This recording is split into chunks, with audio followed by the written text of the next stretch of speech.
The Win Place Show talks constitutionality and HISA.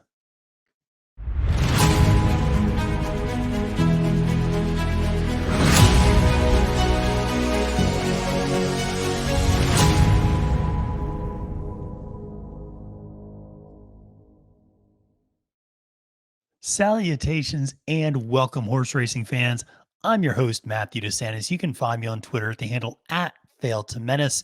And welcome to the Win Place Show, a program devoted to all aspects of horse racing and handicapping that is proudly part of the Trust the Profits media platform. Make sure to subscribe to Trust the Profits. Make sure to press like and comment below with this video. And like I said, make sure to follow me on Twitter at the handle at Failed to Menace.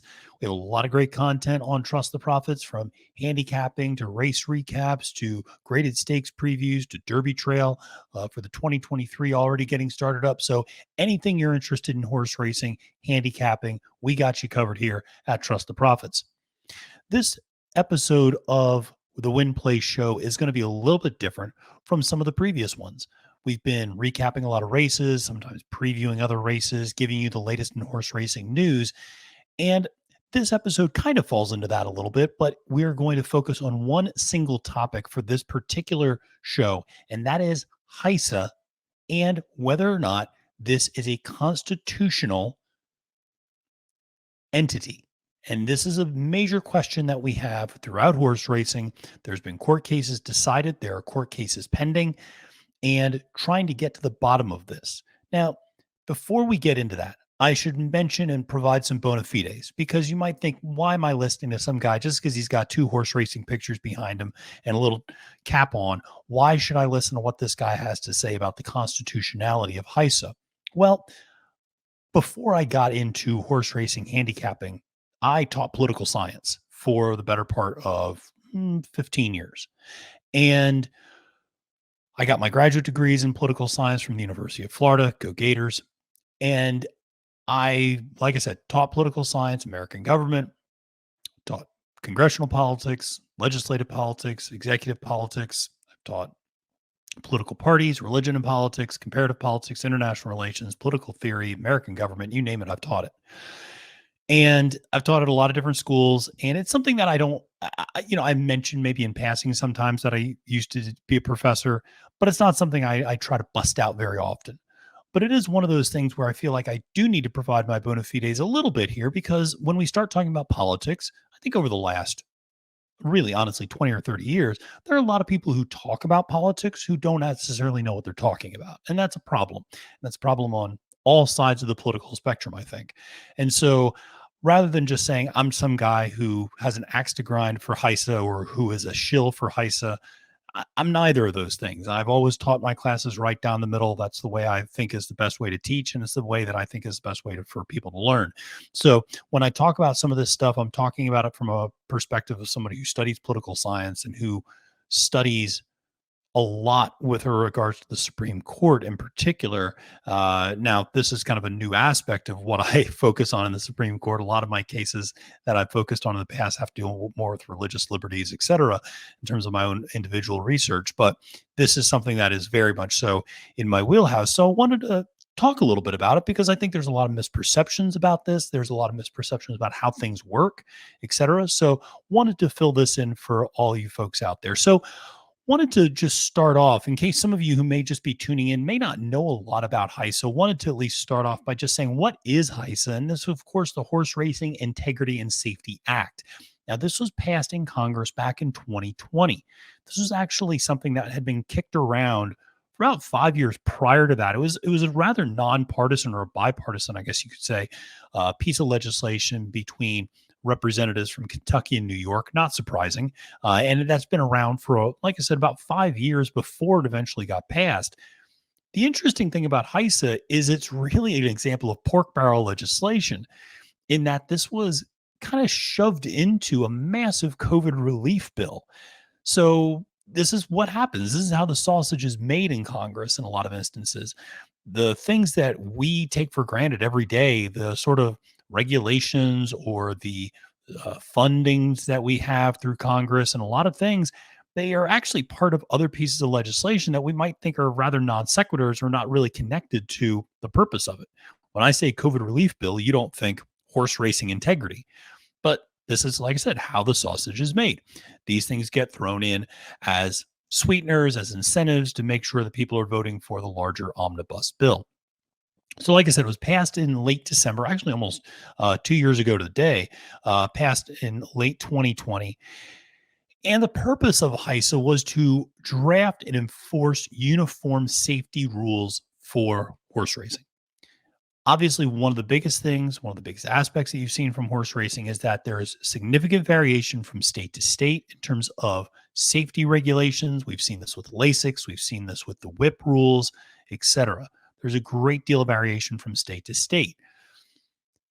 The idea was that HISA was going to be overseen by the Federal Trade Commission, but it was in a very loose way. That the Federal Trade Commission was kind of this entity by which HISA might report to, but it was a very loose connection between HISA and the Federal Trade Commission, and that's where some of the complications start to get into things from a constitutionality standpoint.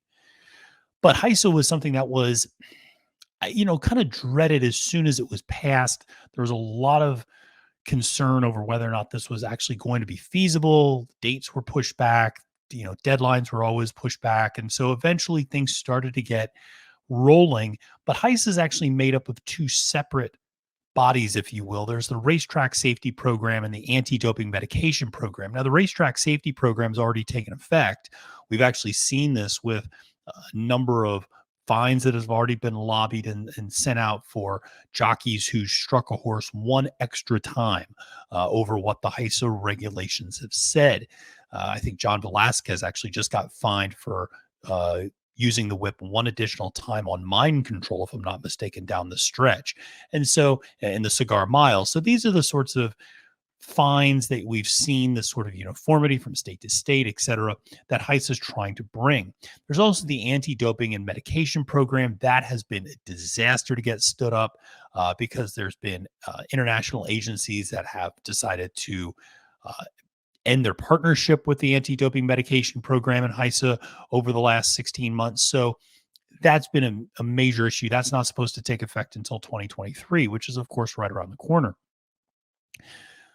But this gets us to what is the problem with HISA? And I think this is where people sometimes get a little hung up, is when we talk about the constitutionality of HISA, we're not talking about whether HISA is a good idea.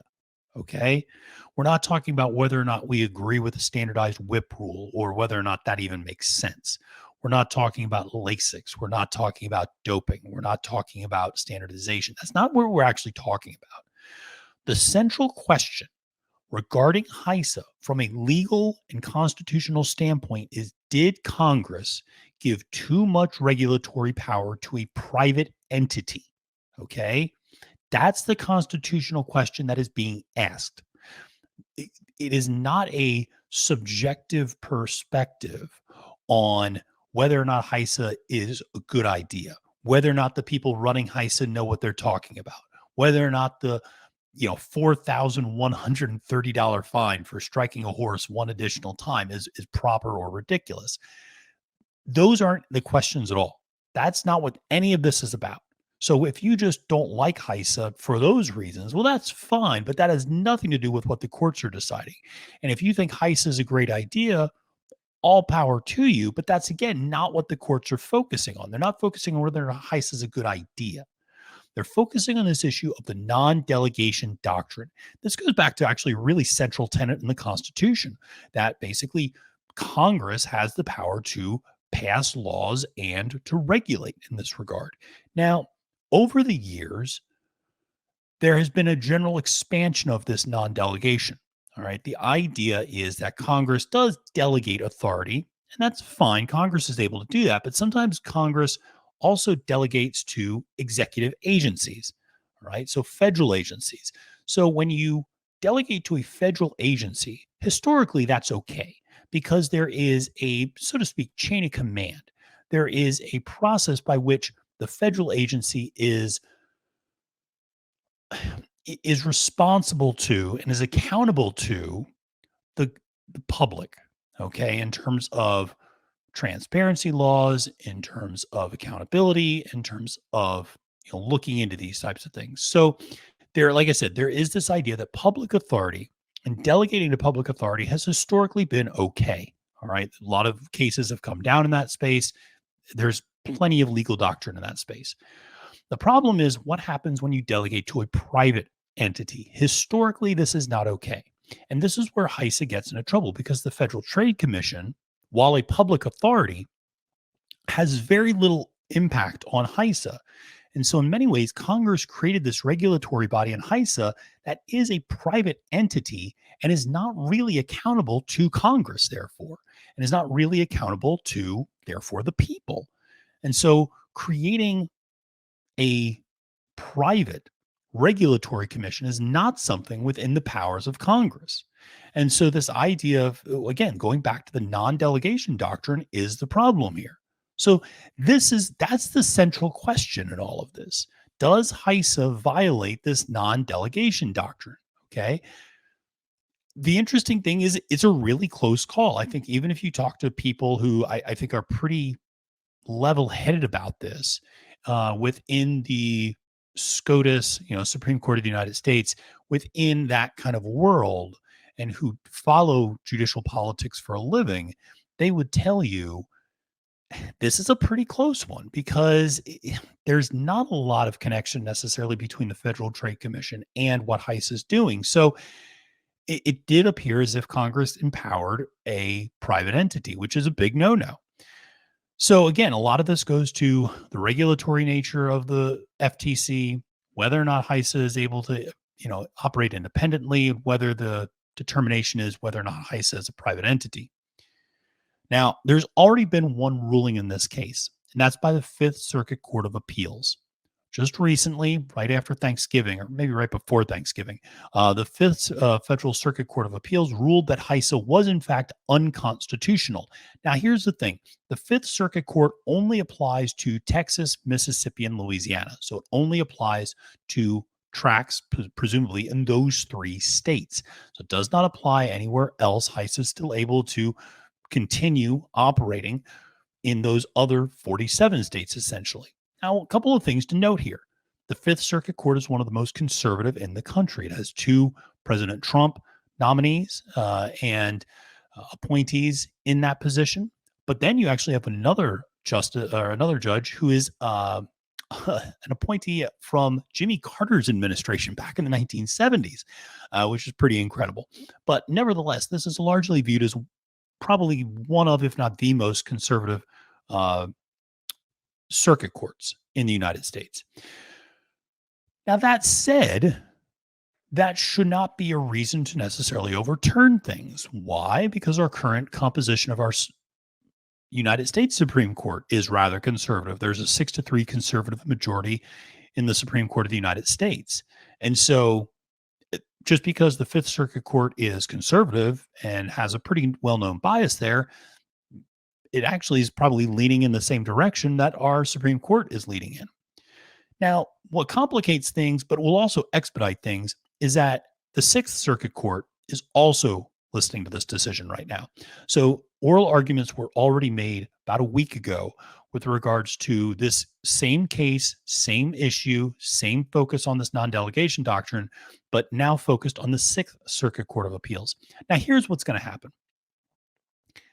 If the Sixth Circuit Court comes back and rules in the same way that the Fifth Circuit Court comes back, what will end up happening is HISA and those who represent HISA will likely try to appeal to the Supreme Court. The Supreme Court, I would be stunned if the Supreme Court took that case. Okay. Now, what does that mean? If the Supreme Court does not take the case, because the Supreme Court would look at this and go, listen, you got the Fifth Circuit Court and the Sixth Circuit Court both in agreement on this. Why are we going to overturn two different circuit courts of appeals on this particular issue? Very, very unlikely to happen, particularly given the political nature and the political ideologies of the Supreme Court. They, likely agree with the Fifth Circuit Court decision. So why would they go over and reverse it? Very unlikely. So again, if the Sixth Circuit Court rules that it's unconstitutional, it's going to get appealed. The Supreme Court's not is very, very unlikely to hear this case. If they do, they're going to rule in favor of, uh, you know, uh, with basically in line with the Fifth and Sixth Circuit. And at that point, HISA is going to be declared unconstitutional. Now, if they refuse to hear the case, again, what that means is that the lower court ruling stands, and that means that HISA is in fact unconstitutional. So by not taking this case, the Supreme Court would be essentially killing HISA. So that's what happens if the Sixth Circuit Court agrees with the Fifth Circuit Court, if they both say it's unconstitutional. Now, if the Sixth Circuit Court comes back and says it's constitutional, then what happens? Well, then you are probably going to get a situation where it goes to the Supreme Court, because now you have two conflicting circuit court rulings. And the Supreme Court is very, very unlikely to let that stand or even issue some sort of a written uh, declaration. It's much more likely, in fact, almost 100% likely, that they would take this case in that instance, because they really don't want to have two circuit courts disagreeing with one another. So in that case, it comes down to what the Supreme Court thinks. Well, here's some interesting numbers. This recent court over the last few years has actually overturned a lot of lower court rulings, but the Fifth Circuit Court is actually one of the ones they've overturned the least. The Sixth Circuit Court is actually one that they've overturned the most. So if you see the fifth ruling unconstitutional and the sixth ruling constitutional, there's a better chance that the Supreme Court is going to overturn the ruling in the Sixth Circuit and agree with the Fifth Circuit than vice versa. Okay. And again, why is that? Because right now the Supreme Court has 6 conservatives and 3 liberals. The conservatives, of course, Chief Justice Roberts, Amy Coney Barrett, Samuel Alito, Clarence Thomas, Justice Kavanaugh, and Justice Neil Gorsuch. Then on the liberal side, you have Sotomayor, Kagan, and the newly brought in Brown Jackson. And so those 3 are the kind of liberals, and then you have the 6 conservatives who I listed before. So it's very likely that SCOTUS is going to side with that Fifth Circuit Court ruling if it goes to them. Like I said, if the Sixth Circuit agrees, this is a non-starter. And so the potential for the Supreme Court to overturn this decision, particularly the Fifth Circuit Court decision, is extraordinarily low, because a lot of things would have to happen for that to take place. First, the Sixth Circuit would have to declare it to be constitutional, thus creating this conflict between the Fifth and Sixth Circuit. Then it would have to go to the Supreme Court. And then the Supreme Court would have to look at this, and a majority of the Supreme Court would have to agree with the Sixth Circuit over the Fifth Circuit, which historically is not something that happens. And the current composition of the court dictates that would not be the case. Okay, just from a purely ideological standpoint. There's one thing most conservatives hate, it is regulation. And so the idea of Congress and a private entity regulating another sport is something that just is antithetical to most conservatives, particularly those sitting on the Supreme Court right now. So for all those reasons, like I said, very unlikely that we're going to see an overturn of this. So that was a little bit of an overview of HISA, what it is, why we're talking about this ruling, what is kind of at the crux of this issue. Again, this is not about whether you think HISA is a good idea or not, whether or not you think HISA is making valid regulations or not, whether or not you think horse racing needs to get cleaned up. It's not about any of those things. It's about, again, the constitutionality. It goes back to the non-delegation doctrine. So when we're talking about that, that's what we're really focusing on. That's what the justices are focusing on in these cases. That's what the Sixth Circuit Court will be focusing on. But obviously, that's the big news that everybody needs to be watching, because if that Sixth Circuit Court comes out and says it's unconstitutional, that's the nail in the coffin for HISA at that point. Now, could Congress go back and redraft the legislation? Absolutely, and add more public authority regulation to it? Absolutely, they could do something like that, but it becomes much more difficult to do. And I think, the final story here is horse racing needs to get cleaned up. And I don't think anybody disagrees about that. There's a lot of things in horse racing that need to be cleaned up. The issue is how you clean it up. And the second you ask that question, you get a million people with a million different ideas, and they don't always agree with each other. And so, on a certain level, I understand why you do need this somewhat top down model of some other entity coming in going, this is what we're going to do. And that's the final word. And this kind of federal regulation coming down, because if you just let it up to the states to figure things out, it's never going to happen because there's so many petty political interests between the different states. And I've seen this kind of in real time in horse racing, that it's not just the interest between the states, but it's the interest between the different entities within the states, the different tracks within the states, the different, the horsemen groups and the jockey groups and all of these. I mean, there's so many different political groups within each one of these states to try to hash things out. It becomes extremely difficult. And so, what we'll end up probably falling back to is this very federated system of the states regulating themselves. And that becomes much more difficult from a standpoint of how do you make an impact, because now you have to go state by state to try to figure out how do you clean this sport up. And it allows for some states to be a lot looser with certain rules and regulations than others. So, like I said, I hope you enjoyed this. A little bit of a different episode here at the Win Play Show. We'll get back to normal. Don't worry. We'll still have some capping the card coming up later this week, where I run through the entire 10 races on Saturday at Oaklawn. I got a couple of nice stakes races actually that Saturday. So we'll be talking about that. Colin's got some daily doubles at Oaklawn that's going to be coming up this Saturday as well. We'll be, again, previewing and getting ready for the Derby Trail. We'll be doing more on the Win Play Show next week. We got a couple of interviews showing up with different people in the sport, so I'm excited about sharing that with you. So a lot of great content here. Make sure to subscribe to Trust the Profits. Make sure to follow me on Twitter at the handle at Failed to Menace. Well, until next time, friends, my name is Matthew DeSantis, wishing you a great and prosperous day at the races and reminding you that it's now post time.